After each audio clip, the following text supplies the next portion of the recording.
This is Jeff Dumbarello, broker of Steelbridge Realty, here to talk about the 2014 Lee County, Florida residential market in review. Disclosure, this is my work done for me and shared with you. The data came from multiple sources. Those sources are the Lee County Clerk of the Court, the City of Cape Coral, the U.S. Census, and the MLS data. About us, we're a licensed real estate brokerage. We use cutting-edge marketing techniques to offer solutions in today's challenging environment. Our group of professionals have decades of experience. And whether you're buying or selling a home, hire someone like us. We want to earn your business. We invite you to contact us. We will be happy to assist you with this important transaction. 5 things you need to know that happened in 2014. Number 1, the distressed market is really an afterthought to everyone but the buyer who waited too long to enter the market and the service providers who made it their entire business model. This is a chart showing the percentages by month of the distressed market, and here lately we're in the 20, all the way from 15 to 21% in 2014. Here's a chart of foreclosures. I made this chart last January, and I was pretty sure we had assumed the new normal status. This is the chart from this year, and we have definitely assumed the new normal status of foreclosures, which is essentially about 125 to 300. Here's the entire foreclosure trend for perspective. This was the second bump. I think a lot of people thought it was going to resemble this as another second wave. Supplying new inventory is one of the market's biggest challenges. Rising prices will induce some sellers to trade out. But then you got to question where you're going to go if you sold your home. And remember, you're going to have to buy into the same market. And if you're an investor, you got to ask yourself, what are you going to do with the money? New construction is the answer to the inventory problem. Here's a couple things to think about. The appraisals will hold prices in check for a little bit until the channel's a little better defined. We're seeing that in our day-to-day business now. Interest rates are still very low, which makes homes affordable. We're really in the market missing an entire vintage of about 2008 through 2013. Land is still historically cheap for now, and here's some perspective on the land prices. This is all lots, all lot types in Cape Coral, average and median price. When you're looking at the last cycle, you really don't get what's going on in this cycle. So when I take the shorter view of just this cycle, the Cape lot market is recovering pretty well. The market is stabilizing in relation to the bubbles of activity. We do bubble charts here to kind of let everybody know where most of the people are looking in the market.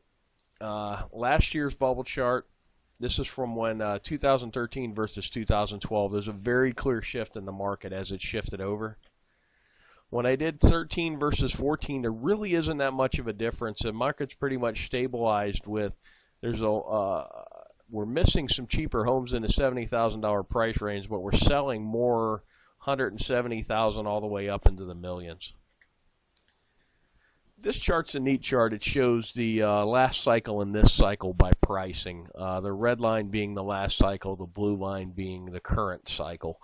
And you can see that we mimicked the last cycle for a while, and then you're starting to see 04 and 05 in the last cycle pulled wildly away to where we're just getting slight price increases, but not like we did before. And this is really a function of the banks aren't giving out crazy loans. There's no stated income, no stated asset loans.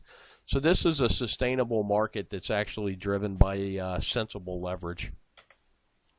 Some perspective, we operate in a seasonal and a cyclical market. The seasonality is really determined by our weather. Up north, when it's warmer, is when they're busier in the real estate market. Here, when it's a little cooler, is when we're busier in the real estate market.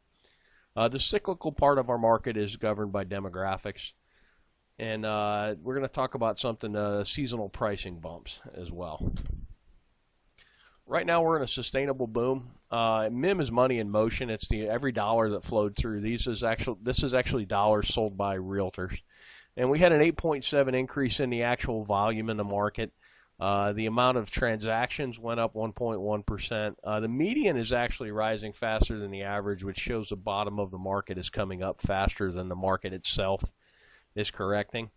The percentage of bank-owned properties jumped up slightly from 13.6 to 15.05, where short sales really fell off the map. They were 8% of the market in 13, and they're only 3% of the market in 14. And another neat thing to look at, cash sales in 2013, 60.7% were cash in 2013. In 2014, 57%. So you had a decent price increase, and it really wasn't funded by leverage. And to give you a perspective, about 25-30% of the sales in the state of Florida are cash. So we're almost working at twice the cash sales percentage of the state of Florida.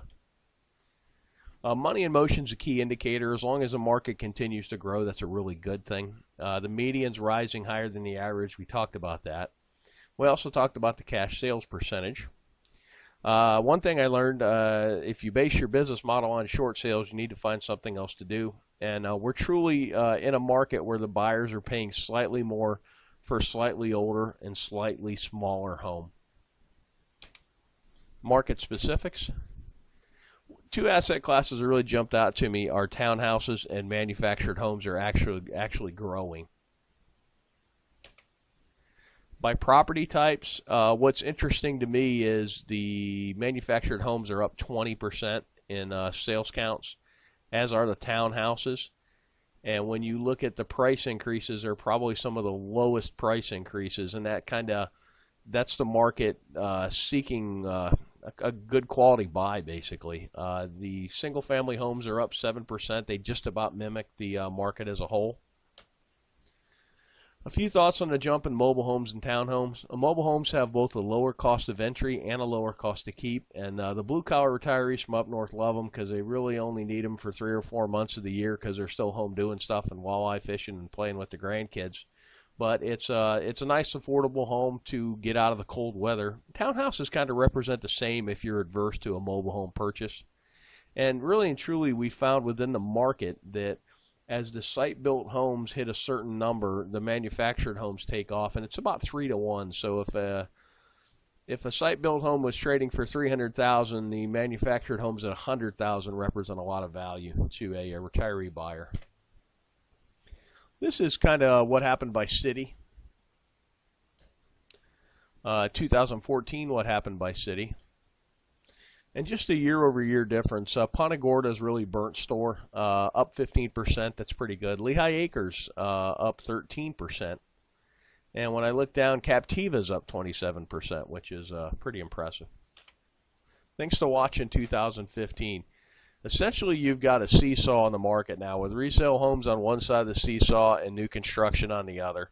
And they're going to trade back and forth. As the new construction takes a leg up, then the resale become attractive, and then vice versa. I'm seeing sometimes in the market where for a 10% increase in price, you can get a brand new home versus a 9-year-old home. That's kind of a no-brainer. Inventory is the key. Whoever can bring some inventory to market is going to make some money. And this applies to both the retail and the investment segment of the market. This is single-family permits in Cape Coral. When you look at the totality of the last cycle, you really don't get that excited about what's going on now. But when I take out the last cycle, it shows you there's some pretty good permit growth. Projection of retirees. We take this from the census, and if you were born 62 years ago, there's a likely chance you're going to retire, and this is in the millions by how many there are. This is actually the 62-year-olds against our sales counts. It's a pretty good correlation. And then 66 is kind of the official retirement age. And it doesn't quite resemble as much the 62, our sales patterns, and I think the 62 more kind of takes in early retirees.